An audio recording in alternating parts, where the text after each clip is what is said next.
अस्सलाम वालेकुम, welcome to my YouTube channel. आज की इस वीडियो में हम करेंगे CS 302 क्विज़ नंबर 1। तो स्टार्ट करते हैं हम क्विज़ को। सबसे पहले वो व्यूवर्स जो चैनल पे न्यू हैं वो चैनल को सब्सक्राइब कर लें ताकि आप चैनल के साथ अटैच हो जाएं और आपको CS 302 की नेक्स्ट आने वाली असाइनमेंट्स के सोल्यूशन, क्विज़ेस के सोल्यूशंस मिलते रहें। स्टार्ट करते हैं हम क्विज़ को। क्विज़ में जो फर्स्ट MCQs है वो मिस हो गया था नेट की इशू की वजह से, ठीक है। तो हम क्विज नंबर MCQs नंबर 2 से स्टार्ट करते हैं। The dash gate is used in applications where the input signal is a 1, ठीक है, when any one input is a 1। तो अब यहाँ पे हमने क्या बताना है कि हमने गेट का नाम बताना है जो जिसमें ये कंडीशन होती है कि जब एक भी, ठीक है, किस हर गेट की दो इनपुट्स होती हैं, एक है वो नॉट गेट है उसकी एक इनपुट होती है। इट्स मीन के नॉट गेट तो इसमें से है ही नहीं, ठीक है। बाकी हमारे पास तीन रह गए। तो बाकी तीन में क्या है कि हमने वो वाला गेट बताना है जिसमें एक भी इनपुट जो है वो 1 हो, ठीक है, दूसरी 0 हो या ना हो, ठीक है। एक इनपुट 1 हो गई तो इट्स मीन के आउटपुट जो है वो 1 ही आएगी। तो ये किस गेट में होता है? ये हमारे पास होता है ऑड गेट में, ठीक है। ये किस में होता है? ऑड गेट में होता है कि एक भी इनपुट जो है वो 1 है तो आउटपुट 1 आएगी। ऑप्शन नंबर ए जो है वो इसके पास यहाँ पे हमारा करेक्ट आंसर है। नेक्स्ट जो है MCQs नंबर 3। MCQs नंबर 3 क्या है कि in 32 bit single precision floating point format, ठीक है, 32 bit single precision floating point format represent the range of exponent value is from dash to dash. तो इसकी जो एक्सपोनेंट वैल्यू होती है वो होती है -126 टू +127, ठीक है। It's mean option number B is correct option. Next one है which of the following is not the correct method of grouping. Grouping का कौन सा मेथड जो है वो करेक्ट नहीं है। तो अब यहाँ पे देखिए हमारे पास चार ऑप्शंस गिवन है। Along adjacent rows, on corners, along adjacent columns, diagonally. तो ग्रुपिंग जो है वो हम एडजेसेंट रोज पे भी कर सकते हैं, कॉर्नर भी कर सकते हैं, एडजेसेंट कॉलम्स में भी कर सकते हैं। तो इट्स मीन कि हम डायगनली जो है वो ग्रुपिंग नहीं कर सकते, ठीक है। डायगनली क्या होता है? इस तरह से, ठीक है। डायगनली हम ग्रुपिंग नहीं कर सकते। तो ऑप्शन नंबर डी जो है वो यहाँ पे करेक्ट ऑप्शन है। नेक्स्ट वन MCQs है the output of a NAND gate is. तो नैंड गेट की आउटपुट हमने बतानी है कि dash when all the inputs are 1। तो जब ऑल इनपुट्स 1 होंगी तो नैंड गेट की आउटपुट क्या होगी। अब यहाँ पे मैं आपको थोड़ा सा इजी वे में समझाने की कोशिश करती हूँ कि क्या है। एंड में हमारे पास और में हमारे पास क्या होता है कि एक भी इनपुट जो है वो 1 हो गई तो आउटपुट 1 आएगी, ठीक है। एंड में हमारे पास क्या है कि दोनों इनपुट 1 होंगी तो आउटपुट जो है वो 1 आएगी। तो नैंड जो है वो एंड का उलट है, ठीक है। तो एंड में था कि कोई भी दोनों इनपुट जो है वो 1 होंगी तो आंसर हमारे पास आउटपुट में 1 आएगा। तो नैंड जो है उसको उलट कर ले एंड को, तो नैंड बन जाएगा। उसमें क्या होगा कि दोनों इनपुट जो है वो 1 होंगी तो आउटपुट जो है वो 0 आएगी। तो यहाँ पे फिर हमारे पास क्या आएगा? ऑप्शन नंबर डी, 0 जो है वो यहाँ पे हमारा आंसर आएगा। हो सकता है कि आपको इस तरह से स्टेटमेंट पूछी जाए लेकिन थोड़ी सी चेंज हो, ठीक है। यहाँ पे एंड पूछ लिया जाए, यहाँ पे नैन, ठीक है। तो इसलिए कॉन्सेप्ट जो है उसको समझा करें ताकि एक स्टेटमेंट थोड़ी बहुत चेंज हो जाए तो फिर भी आप MCQs को सॉल्व कर सकें। नेक्स्ट वन MCQs है। इस तरह के MCQs जो हैं वो बहुत ज़्यादा पूछे जाएंगे, ठीक है। MCQs अभी जो क्विजेज हो रहे हैं इनमें भी, और जो मिड टर्म का आपका पेपर होगा उसमें भी इस तरह के MCQs पूछे जाएंगे, ठीक है। तो आपको पता होना चाहिए कि दो बाइनरी नंबर्स को हम किस तरह से ऐड करते हैं। यहाँ पे इसका कॉन्सेप्ट जो है वो मैं आपको समझाने की कोशिश करूँगी। हो सकता है कि मेरी वर्डिंग में आपको समझ आ जाए, ठीक है। तो हम देखते हैं कि क्या है।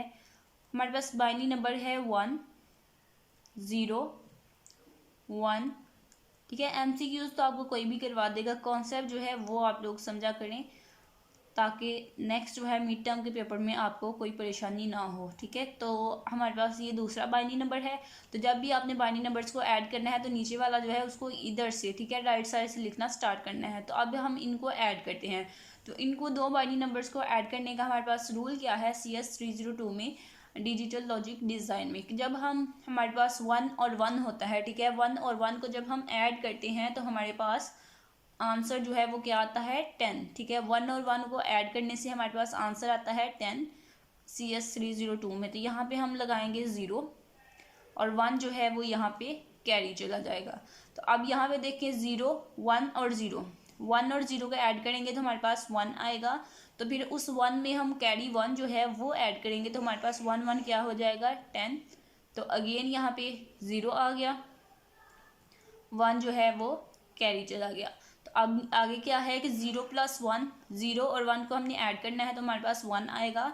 तो उस 1 में हम ये जो कैरी है उसको ऐड करेंगे तो 1 1 अगेन 10 हो जाएगा। तो यहाँ पे आंसर क्या आएगा 0, ठीक है। अगेन कैरी यहाँ पे आ गया। तो अब ये देखिए 1 और 1, एक कैरी का 1 है और एक ये है, 1 और 1 अगेन 10 हो गया। तो अब हमारे पास यहाँ पे पूरा 10 जो है वो आएगा। तो अब ये देखिए MCQs में ये वाला आंसर जो है, जो हमने दोनों बाइनरी नंबर्स को ऐड करके निकाला है, गिवन ऑप्शंस में है। तो यहाँ पे आप देख सकते हैं लास्ट वन MCQs जो है वो डी वाला, वो हमारे पास सेम यही आंसर है। तो इट्स मीन कि ऑप्शन नंबर डी जो है वो आपके पास करेक्ट आंसर है MCQs नंबर 6 का। नेक्स्ट वन MCQs है कि SOP expression can be implemented by and dash combination of gates. तो हमने यहाँ पे कम्बिनेशन ऑफ गेट्स बताने हैं जो यूज़ किए गए हैं SOP एक्सप्रेशन में। तो अब SOP एक्सप्रेशन, ठीक है, तो इस तरह किस तरह से आप बता सकते हैं कि कौन सा कम्बिनेशन ऑफ गेट जो है वो यहाँ पे यूज़ किया गया है। इस SOP को आपने देखना है। S मतलब सम, O मतलब ऑफ, P मतलब प्रोडक्ट। इट्स मीन के सम ऑफ प्रोडक्ट। तो हमने कौन से गेट्स यहाँ पे यूज़ किए हैं, और एंड, ठीक है। सम हम किस में करते हैं, और में, और एंड में हमारे पास प्रोडक्ट होता है। तो यहाँ पे हमारे पास क्या आएगा एंड और। Option number C is correct answer. Next one MCQs है एडिंग 2 ऑक्टल नंबर्स। अब हमने क्या करना है, वो हमारे पास था 2 बाइनरी नंबर्स को ऐड करना। तो अब यहाँ पे पूछा गया है कि 2 ऑक्टल नंबर्स हैं, ठीक है, इन दोनों को हमने ऐड करना है। तो ऑक्टल नंबर्स को भी हम ऐड कैसे करते हैं, हमारे इसके लिए भी हमारे पास अलग से रूल है CS302 में। तो इसको जब हम सॉल्व करेंगे तो हमारे पास आंसर जो है वो 127 आएगा। आंसर क्या आएगा 127।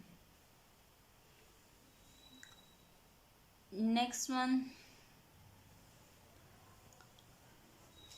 वन MCQs है dash is the example of commutative law for multiplication.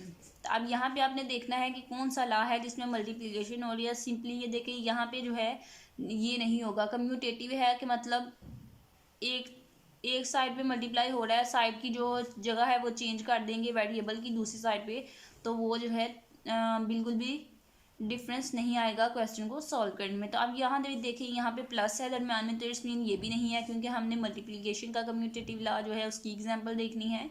तो ये जो सेकंड है इसमें मल्टीप्लिकेशन हो रही है AB इक्वल है BA और कम्यूटेटिव भी है। इट्स मीन कि ऑप्शन नंबर बी जो है वो करेक्ट है। यहाँ पे भी प्लस है, यहाँ पे भी प्लस है, तो हमने ये नहीं करना, हमने मल्टीप्लिकेशन वाला करना है। तो वो हमारे पास ऑप्शन नंबर बी में है। नेक्स्ट लास्ट वन MCQs है कि CMOS technology is characterized by low power dissipation with dash switching speed.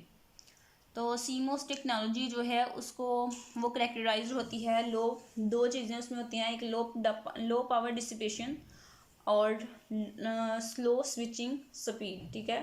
तो ऑप्शन नंबर सी जो है वो यहाँ पे हमारे पास करेक्ट आंसर है। तो ये था आपका CS302 का क्विज़ नंबर 1। मज़ीद क्विज़ असाइनमेंट GDB के सॉल्यूशंस के लिए आपने क्या करना है, आपने मेरे चैनल को सब्सक्राइब करना है।